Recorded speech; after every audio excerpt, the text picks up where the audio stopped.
I'm going to try to cover several things here. There's a couple. There's a crow right there. There's a pigeon. I guess they're munching on bugs and stuff. They probably got all the cat food. Some up in the trees there. First, my camera doesn't seem to want to record audio. I could do voiceovers, so I did. I think I know how to do that. I think I know the program that I need to do that. I just need to get a little bit better at audio. I could just do one subject and just kind of just give a general description of what I'm recording, and like if I do that waterfall hike again, just kind of describe in the beginning the areas I cover, and then put non-copywritten music after that. I did a couple of years ago. I did a random driving video. I need to do some more of those because I've got tons and tons of I'm just driving all over the place. Some places more interested. Those actually didn't do too bad. Those videos. But like I said, I'm up with my camera a little bit. I played with several different mics, and none of them seem to record audio. So I went through the settings, and nothing. There may be a setting I'm not seeing.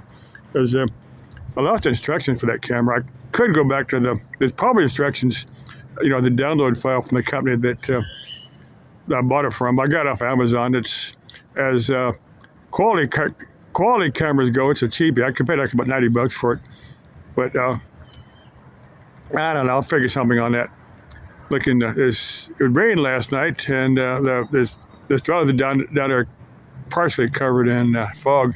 That'd be kind of neat to hike down there in fog and stuff. I've driven through fog. It's kind of scary if you're in a hurry. Every time I've driven, it doesn't happen very often, so I'm always very, very careful. I've driven in sandstorms too, where you get these sandstorms where you can't see more than about 4 or 5 feet. Those can be quite scary. They've had some bad wrecks on there's a part of I-10 down close to Tucson that it's a lot of open desert down there. The winds kick up. People be driving bumper to bumper at 90 miles an hour, and suddenly they can't see where they're going. And they've had some major where a bunch of people got killed in wrecks like that. So if you're on the freeway, you always want to keep a safe stopping distance, but sometimes people won't let you do that. Some people drive like morons. Next thing I'm going to cover, my waterfall hike from yesterday. This is my, it's a field stake meter is what it is. It's made for measuring electrical fields. I bought it, I run it under those power lines over at Alamar, and it went off. There's also got a thermometer in there. It's, if you can read it, 15.7 Celsius or 60 degrees Fahrenheit. Yeah, it's cool out here for time of year. It was my back pocket. I walked off into that yesterday. I forgot that it was there, and I left my cell phone. I had my camera. I got some video from in there. I don't know if I posted because I didn't number those like I normally do. I was in a hurry to get it edited. That editor actually only took about 20 minutes. I use it on my faster laptop. That's one I bought, and it's actually fairly fast process. And I'm surprised I got that thing for $30 because it was a hell of a deal. But I got it without a hard drive or anything in there. But slapping a hard drive on it is no big deal. But not for me. But some of the I need to go back through through my through my videos and see, because I think there's a couple back in that actually where I walked in in the waterfall. There's only water there maybe once or twice a year, but I walked back in there, and I had this meter in my back pocket. I was I heard beep beep beep, and at first I thought it was someone's cell phone or some piece of electronic equipment back in there, and I kept hearing it, and I said, oh, that's my ghost meter. So I pulled out, and it was there's little red LEDs. There's a meter itself, and there's 3 little red LEDs that will light up, where my thumb is at. And those were lighting up.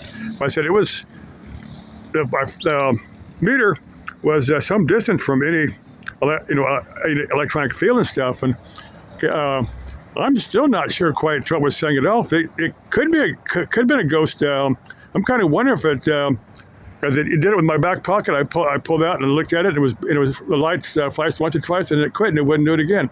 So maybe there's a ghost hanging out in that. That would be an ideal spot for a ghost to hang out in that waterfall hike. If somebody wants to do that with me, some chick, someone here on YouTube, and a couple female YouTubers I've commented on a few times. If you want to do this, those trails, there's always lots of people around there.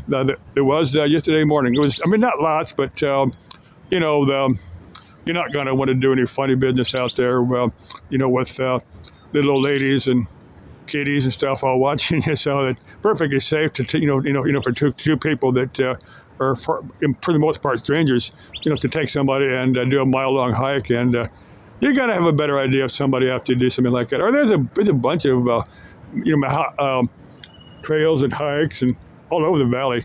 There's you know, they vary in difficulty.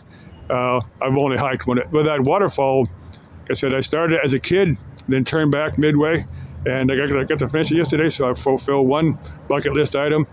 Now I want to get out to the scar, and somebody out there gave me a tip on not exact directions, but gave me a vague idea how to get out there, and I'm going to search here on. I don't think anybody gives you really direct information how to get out there, and if you type the scar, or you know, Verado scar, it'll come up here on YouTube, but it doesn't really tell you how to get out there.